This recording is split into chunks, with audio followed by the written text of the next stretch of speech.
Jake, let's talk a little bit about the trend in football, especially on the defensive side of the ball. Heavy defensive back usage on defenses, and the Browns seem to be building this defense that way. Speak to that a little bit and some of the things that you see with that trend.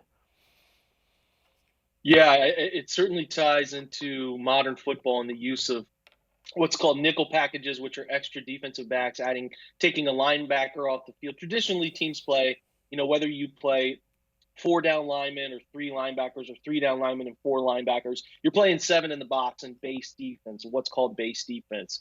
Teams are using more defensive backs now and looking for more of those hybrid players. And by hybrid, I mean guys who can play in the box but also play in coverage. And it's becoming very popular and very understandable as the league trends to more and more and more passing.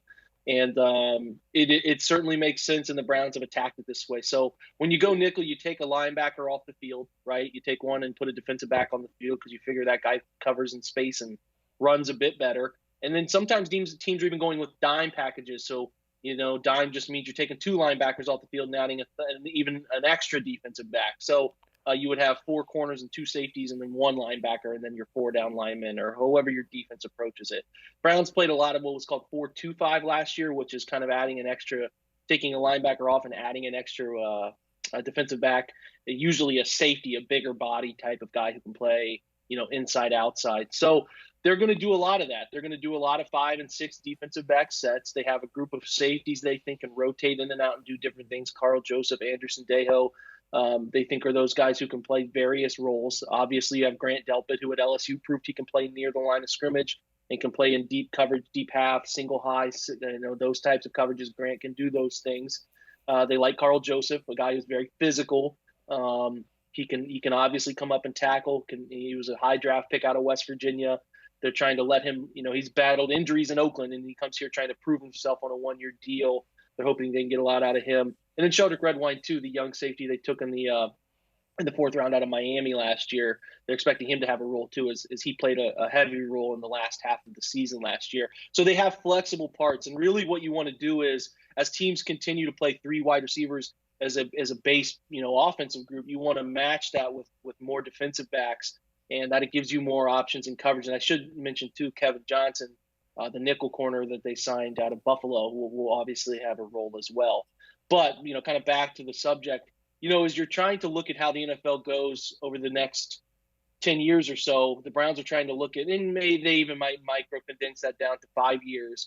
How do we beat Kansas City and how do we beat Baltimore? So, right, the first thing's beating Baltimore because they're in your division. And that's not to skip over teams like Pittsburgh and what Cincinnati could become with Joe Burrow, but you look at the team that's running the division the last 2 years, and it's led by Lamar Jackson. And how do you beat Lamar Jackson? Well, you have to have a nice balance of guys on the football field who can play the run but can also, run after guys like Lamar, who are really talented in space football players. So teams that have had success against, Baltimore the last few years, whether that was the Chargers in the 2018 playoffs or last year when Cleveland beat them or into the Titans beating them in the playoffs, it's when they've used a lot of defensive backs. You get out in front of Baltimore, you use guys who can play the run game but can also play secondary coverage effectively and efficiently. So you need more defensive backs that have the ability to play multiple roles and can sort of keep the defense's plan, secret. If you have a guy who you bring on the field can only play coverage, that they're probably not going to put him close to the line. But you want guys who can do both. So that's what they're trying to do. It makes a ton of sense. And if you look at it on a bigger scale with the AFC, what Patrick Mahomes has become is a guy who can also run, get out of the pocket, make plays. But you have to have people who can cover the likes of Tyreek Hill and some of those deep threats that they have in Kansas City. So it's a challenge, right? It's an ever-changing challenge, and I think you have to have guys who can do different things. And, people are pretty concerned about the linebacker position, which is fair and justifiable because they didn't really address it with a proven talent. But you only need two. You only need two, and you might even only need one in some situations. So you don't need the three linebackers like you're used to saying in old school football when teams are running it a lot. You need two linebackers that you feel like you can play. So between Jacob Phillips, between Mac Wilson, Taki, BJ Goodson, they just have to find two of them that they feel they can consistently play and get average play out of, and use the various defensive backs they have in a bunch of different roles and try to fit, try to fit the puzzle piece together. That's Joe Wood's challenge in his first year.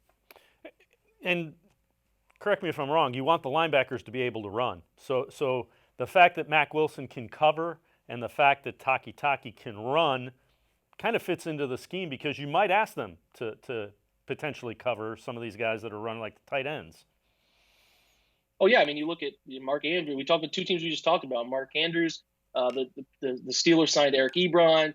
Talk about Travis Kelce, in Kansas City. They're all over. These tight ends are less. You think about the trim of tight ends, Dave. You think they're less blockers, more receiver now than they ever have been in the past. Well, you need your linebackers to be more coverage and less run game oriented. So you need guys like Jacob Phillips who can really get out in space and run. You need Mac Wilson, who, while a limited athlete in terms of testing numbers, at least has shown nice instincts in the passing game, and you feel like he can be a threat to at least cover an area.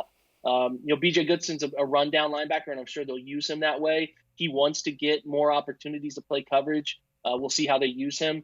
And Sione Takitaki is more of a pass rushing type guy too. So they have some mold players, guys who are certainly more esoteric in nature. They fit a more specific path, but they also, those two, and Goodson and Takitaki, are hungry to prove they can do more, right? And Jacob Phillips and Mac Wilson, while the prototypes and probably the leaders in the clubhouse to earn those two positions, have to prove it. They have to show that they can do it. And linebackers fascinating to me. They haven't brought in any big time veterans that maybe like a Nigel Bradham that we thought they would. Maybe they still will. It's too early to tell. Sometimes guys sign in the middle of camp.